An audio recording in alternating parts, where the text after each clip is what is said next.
Bonsoir, messieurs, dames. I'm rekindling my French in Duolingo at the moment, so I know how to say the cat is at the end of the corridor and the man is in the shop. So I'm really coming on. Today I'm going to talk about something that's really got nothing to do with spirituality, but it's got a lot to do with our journey within, our journey to heal ourselves, and it's called secondary gain. I want to tell you all about it on the other side.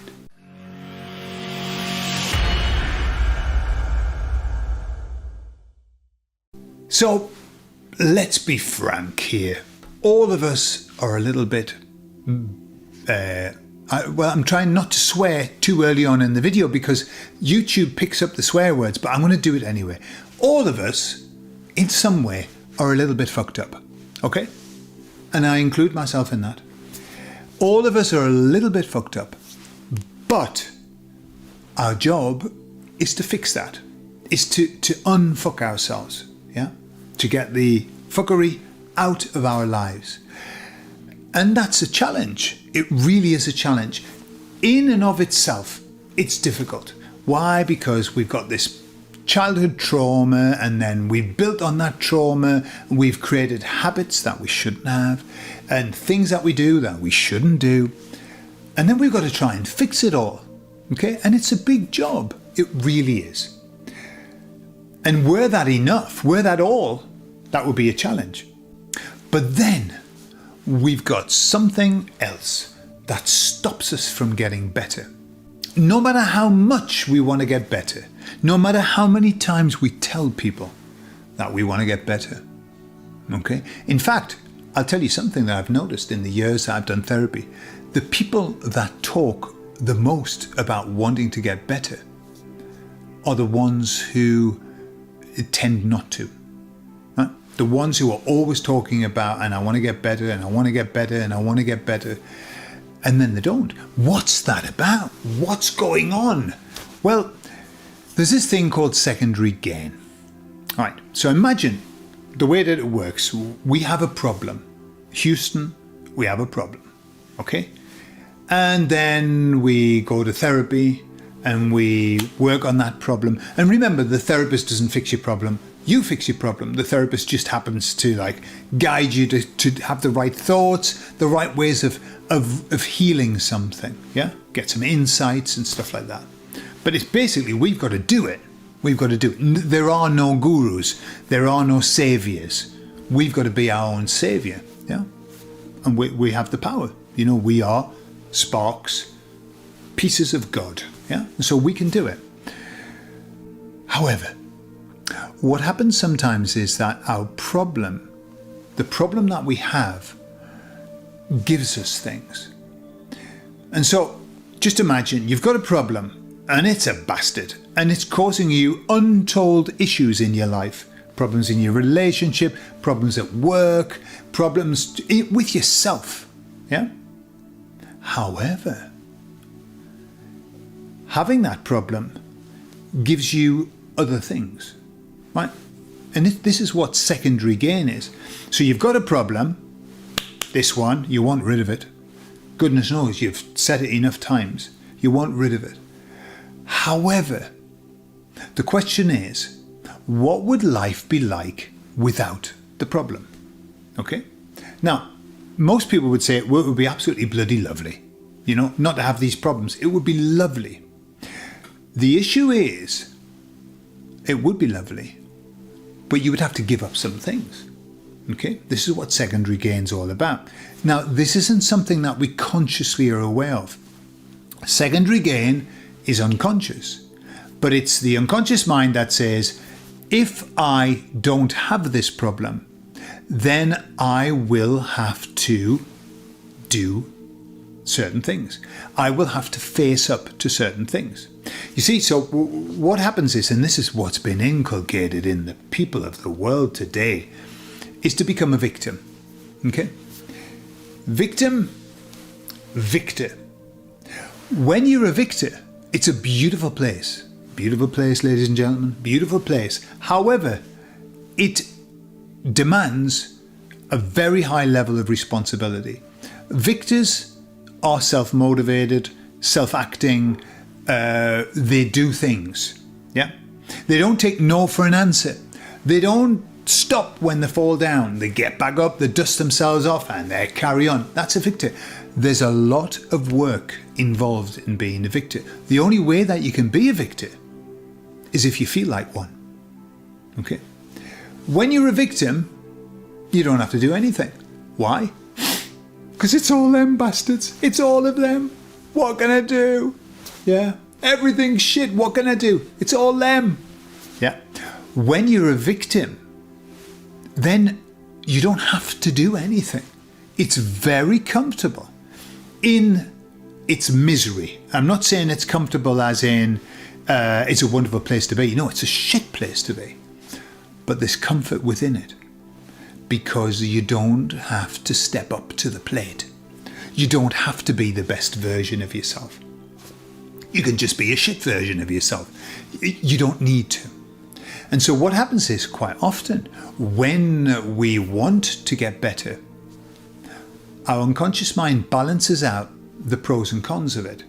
Getting better, well, we're going to feel much, much better, aren't we? Life's going to be nice. Oh, but shit. That means I'm going to really have to show who I am. I'm really going to have to start working hard. I'm going to have to be the person, the best version that I can. And that's scary. And so, quite often what happens is that people go through what here in Spain they call it el paripé, which is going through the motion of getting better, but never quite making it. Yeah, I've had clients who said to me, well, I just wanted to try this as well. It hasn't worked, but you know, at least I can say I've tried. Yeah, and that, and fair enough, you know, please God that those people who've done that go off and they find something that works for them, and my God, I hope so. Yeah, but lots of times it's just a way of saying, but have you tried that? Yeah, it didn't work. Have you tried that? Yeah, it didn't work. Did you try that? Yeah, it didn't work. Okay, it's a very easy place to be, because then it's kind of like, well, it didn't work, but I did try. I did the best that I could do. Okay. I've heard stories of people who, for example, people who are ill and they're being cared for by a loved one. They know that if they get better, unconsciously this is, they're not going to have the support and the care that they get from the loved one. I had a beautiful story, a lady who became ill and a husband who really never gave her much attention during the whole relationship started taking care of her. He became a carer, and she couldn't get better because she knew that as soon as she got better, she would lose that attention from her husband. This is what's called secondary gain. This is I would rather just stay like this and keep everything the way that I know, keep everything comfortable, than launch out into the big, bold world and become something I'm not sure I can manage. So why am I telling you this? I'm telling you this because all of us, every single one of us, are going through some kind of process in our lives where we want to get better. And the way that we know that we have secondary gain is when we start making excuses for why it is that we can't get better. Okay? I've done it so many times in my life. And we actually voice the secondary gain quite often. Honestly, I really want to give up these cigarettes. I really want to give up these cigarettes. Listen, how many times have you heard people saying that? I'd love to give up these cigarettes. However, you know, it's like I'm so stressed at the moment. I've got so much stress. It's just, this is not a good time for me. Yeah.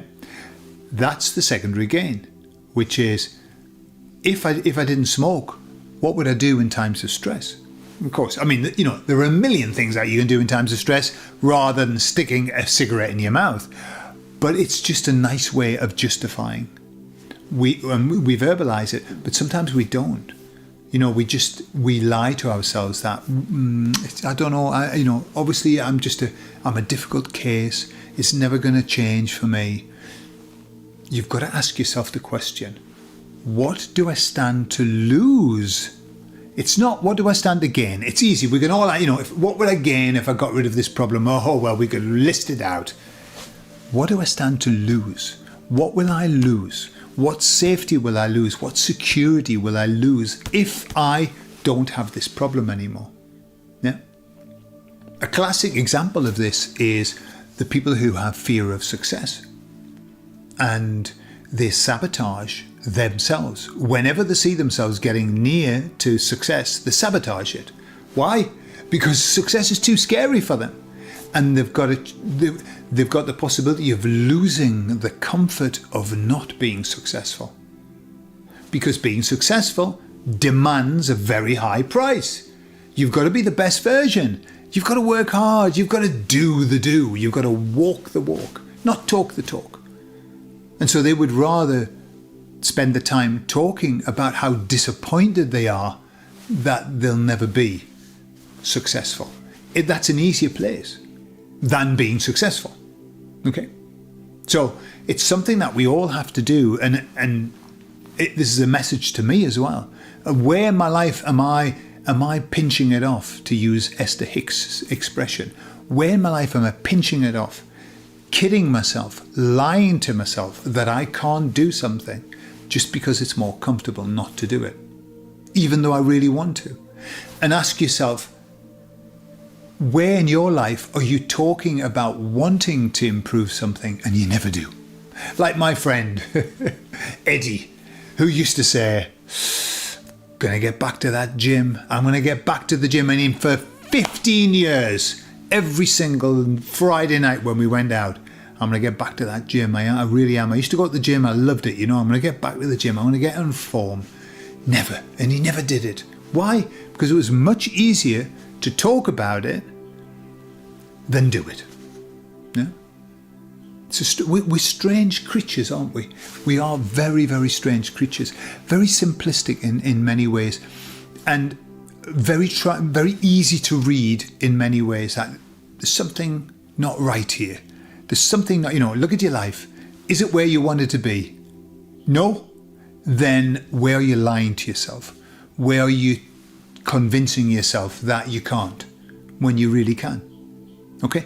That doesn't take away from the people who really, really can't. But, I've watched now endless stories of people that have the most exacerbating disabilities, like limbs missing, no arms, no legs. And they're doing all painting, the famous painters, and they write music, and they do, teach other children how to cope with disabilities. They're the victors. They haven't said, oh, I've got no arms and no legs, I better do fuck all. No, they're going, oh, what am I going to do? I'm going to help people. Okay? So it isn't about what's wrong with you. It's about what are you going to do? Based on the resources that you've got, what are you going to do? What's the best that you can do with the resources that you've got? Okay? I mean, it's something that we all need to look at, and something I'm certainly going to spend my time reflecting on in my life as well. Where am I lying to myself and not being the 100% Gordon that I really can be? I'd like to know your opinion. Have you come across this? Have you experienced this in your own life? Have you seen it in other people as well? I love you all, and I'll speak to you all later. Bye-bye.